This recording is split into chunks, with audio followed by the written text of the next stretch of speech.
So, taking a look at joy, mudita. The immeasurables are expressions of our original mind. They are not created, within meditation practice. Rather, we uncover them through a practice in which we face and move through habituated patterns that stand in the way of them being manifest in our lives. So when we are not experiencing loving kindness, compassion, joy, equanimity, we must inwardly reflect to become aware of the thought patterns which are preventing them from being present in our lives. The first step in moving through a habitual pattern is being able to observe the pattern and how it functions within us. Becoming conscious in this way, we no longer identify with the pattern as being the way we are. For loving kindness to emerge, we look to see what our habitual reaction is to the presence of others. Observing how the pattern we carry might be creating separation or a selective closeness with some and not with others.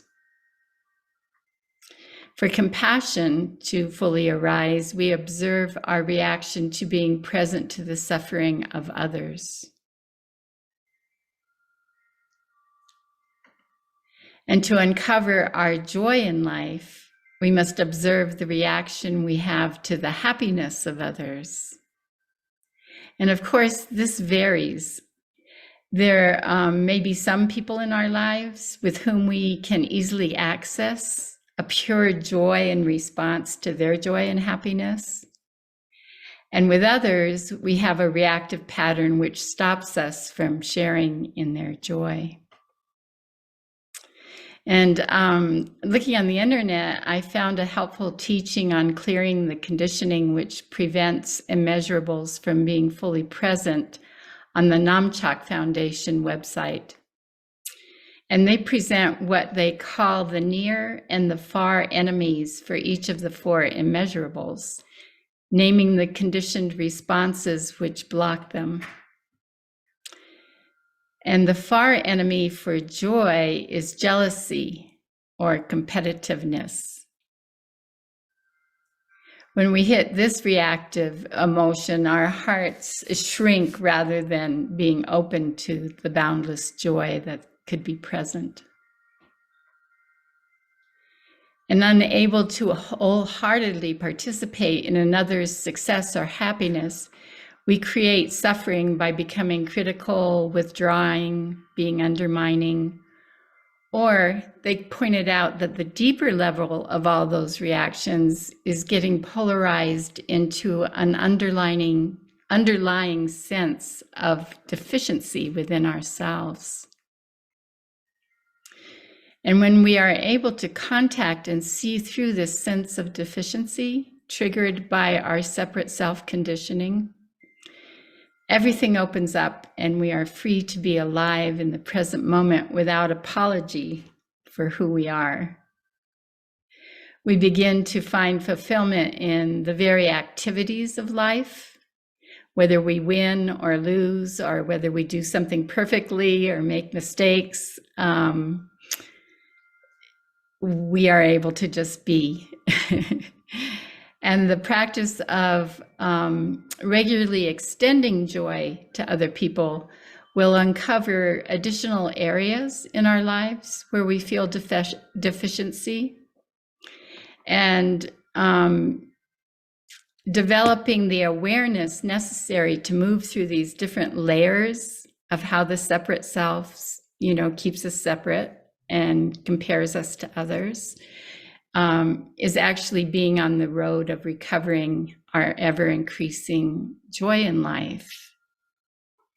So it's a good road to be on. And the near enemy for joy is hypocrisy, or a feigned appreciation of the person who is having good fortune. And the challenge here is to honestly admit that we're faking it. Or I was thinking, purposely fake it until we do make it.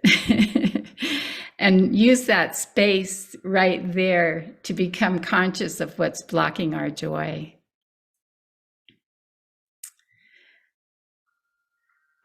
And in the teaching that I was reading on the immeasurables, the question was asked, how do we feel true sympathetic joy for someone when we are judging what they're happy about, don't like them, or feel competitive with them? And I thought those three encapsulated quite a lot. I experience those often myself, either being judgmental of what somebody's happy about, or not liking them, or feeling competitive. And the Rinpoche answered, I thought this was sweet. He said, it always helps me to remember that the person experiencing joy is wandering around in samsara just as confused as I am. They want to avoid suffering and be happy just as much as I do. If they found a moment of joy in this bed of thorns, why not be happy for them? It doesn't hurt me one bit to feel that joy. In fact, it feels better than wishing they were miserable or one down. He said, whenever I tune into the underlying we-ness of our humanity, our sentient beingness, I feel a relaxing in my heart. I breathe easier, no doubt because I have just fallen into right relationship with that person. And I would add that in that case, we have allowed intimacy to be present.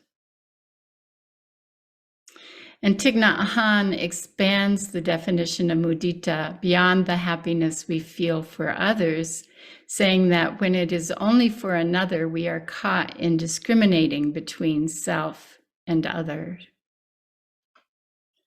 A deeper definition of mudita is a joy that is filled with inner peace and contentment. We rejoice when we see others' happiness, and we rejoice in our own well-being as well. How can we feel joy for another person when we can't feel joy for ourselves? And he points out that joy is for everyone. And if any of you have been tracking, if you were on the full moon call last night and hearing some of the sharings from the Greece pilgrimage, it was such a time of joy. And I just feel like it was a beautiful resonance and awakening of that, transmission of that joy, the joy that is present with us when we can access it.